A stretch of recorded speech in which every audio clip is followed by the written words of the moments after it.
Ngayon po, lusong po tayo ng area number 3. Kasama po natin si Kuya Francis at tayo po yung magbibisita po ng palayan ng aking ama. Sasama ka ba, Kuya Francis? Sasama nga ay lakad. Tayo sa Jiri, ako babalik agad. Bibisitahin ko lang yung ano dun.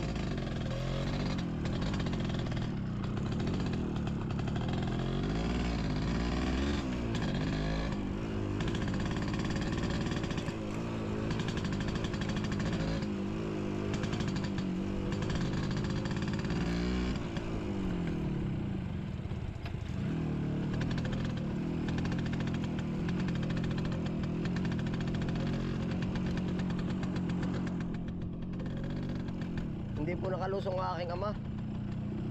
At di tayo magbibisita po ng kanyang punla.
Tayo po yung hapon na, tayo po may trabaho pa din sa kabilang area ay.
Palagkit ha.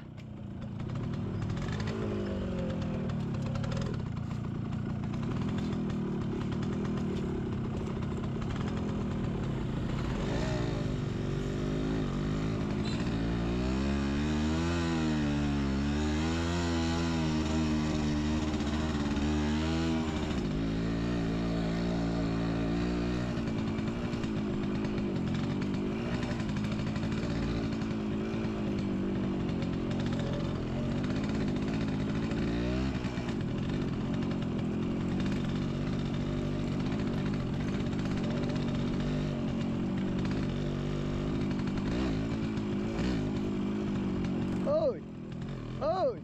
Dine! Dine ah! Aba! Naya oh! Baking! Yan si Francis. Tagal na lumulusong po ay lingat din. Matagal na po lumulusong ay lingat din. Wala na marimbusin na kaya sigaw. Oh. Kaya mong ibaking?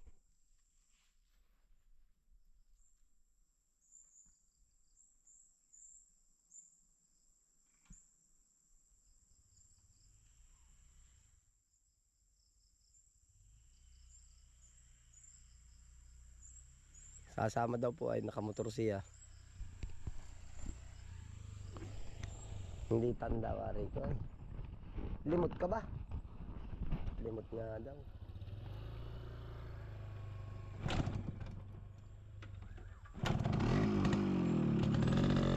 Ay, kung napahataw ay.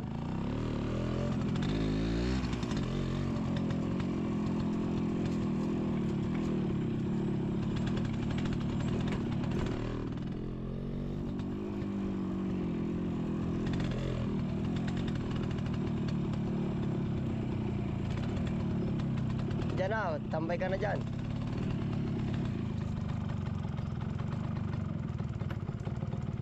Isok-sok mo't baka may dumahang kabayo.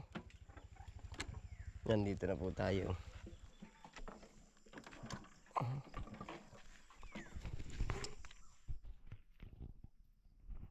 Ano ka Francis nangyari? Limot. Galing ka nga man dumali ano. May lalagyan ka naman ng kung ano madadala dun, wala. Ah, ba't di ka nagdala? Wala ba doon sa iyo motor? Wala. Ay, ano ka? Ha? Bagay. Gagawa mo na lang ang paraan. Yan si Francis eh.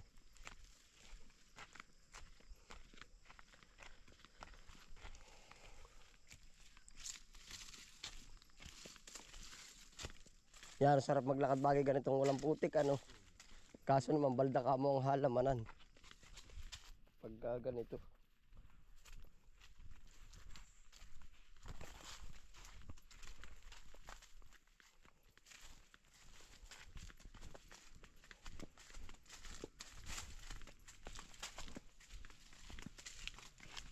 Wala ka ba uling pasok ka, Francis?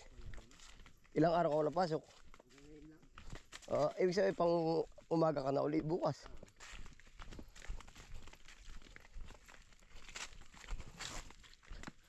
Alikabok ito ano. Ito yung pinakamalalim na daan sa kabayo. Yan ito, tamot. Ang dami mga pinaglihisan na ng paan ng kabayo.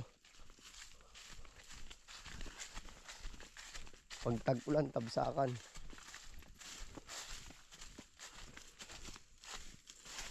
Patag na yan oh.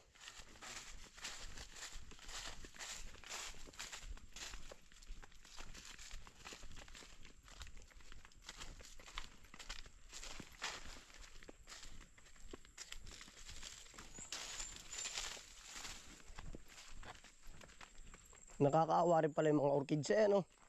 Sino magdidilig sa dulo ng kahoy, ano. Ulan lang talaga naasahan, ano.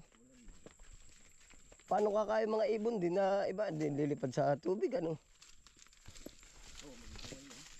Ha? Oo.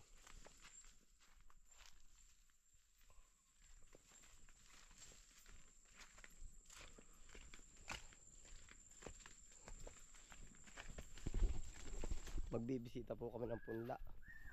Hapon na. Nagwawawahaw na. Pero sa next month kaya magkakaroon na lang. Ulan mo ko Francis. Para ibig ko sabihin nito mo. Oh. Pagdating ng tag-ulan siguro ito gagana na ano.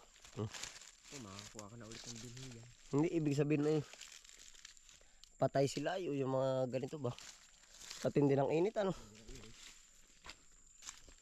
Talaga palang ganun. Hindi ganun talaga ano. Yun ang buhay nila ay. Kaya pala napakaswerte pa rin ng mga tao. Isa makakapunta sa tubig. Ang puno ay hindi ay. Talaga yun ang buhay nila ano. Swerte yung mga nadidilig at tabing ilog. Pag po ating babalikan ba ang nakaraan.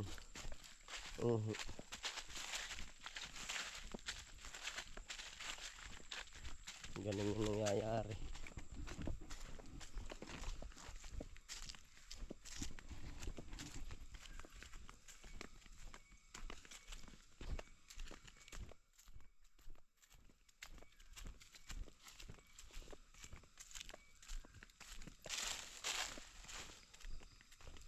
Kapares, makikisuyo nga na rin akit chinilas.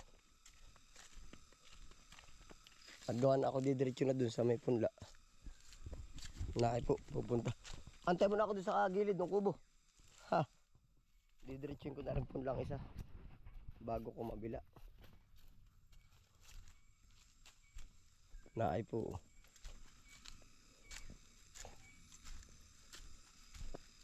Yung punla po.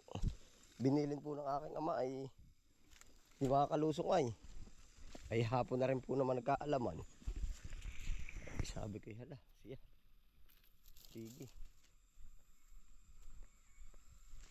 Ayaw muna. Aayos na rin.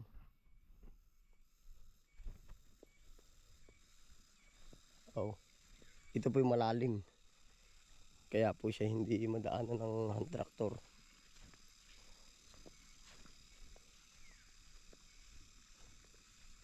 Ay, ayos naman na. May maganda na patubig.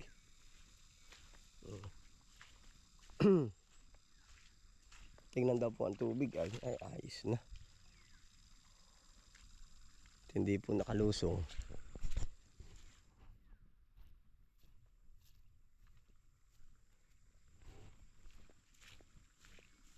Aba, mabilis na rin.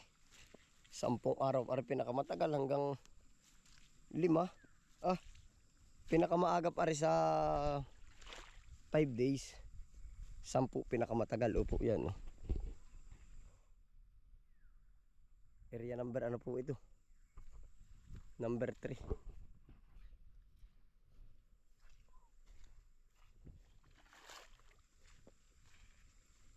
Dito na.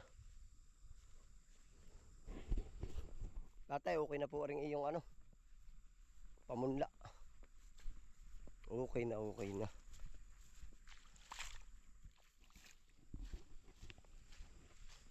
Tsaka pala ilang ka natin na yun. Natatanaw ko na. Yung binalutan natin nung nakaraan.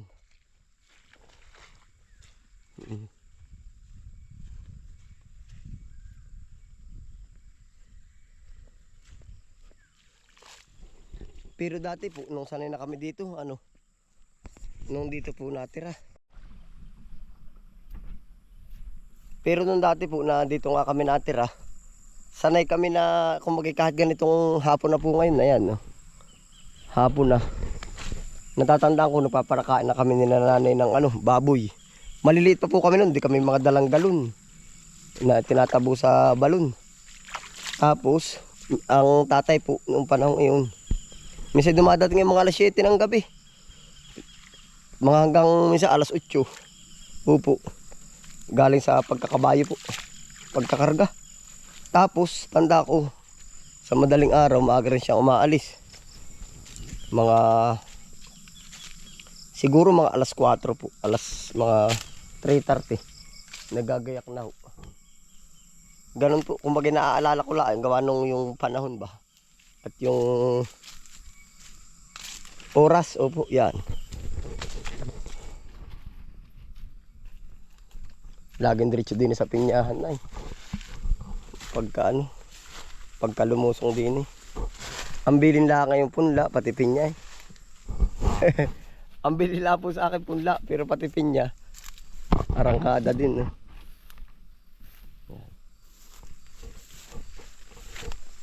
Malay natin yun, ulak na nitong isa Hindi pa naman dadating din yung oras na makakachimpo tayo dyan.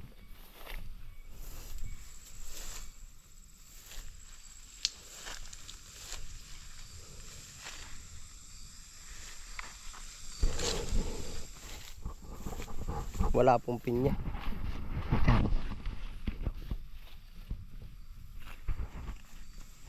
Dito na po tayo sa area. Yun yung mga langka nating binalot Panalo pala pagka panalo po pagka ang ibinalot ay kapote. Gawa ng hindi mo na siya aakyatin ulit para tingnan. Transparent siya. Yan. Ayos. Hapon na nalabas ang mga cricket.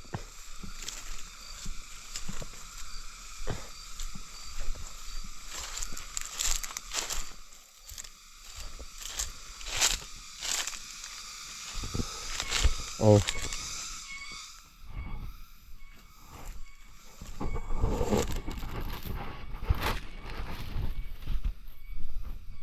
Ayun na po, goods na naman yung punla po ng aking ama.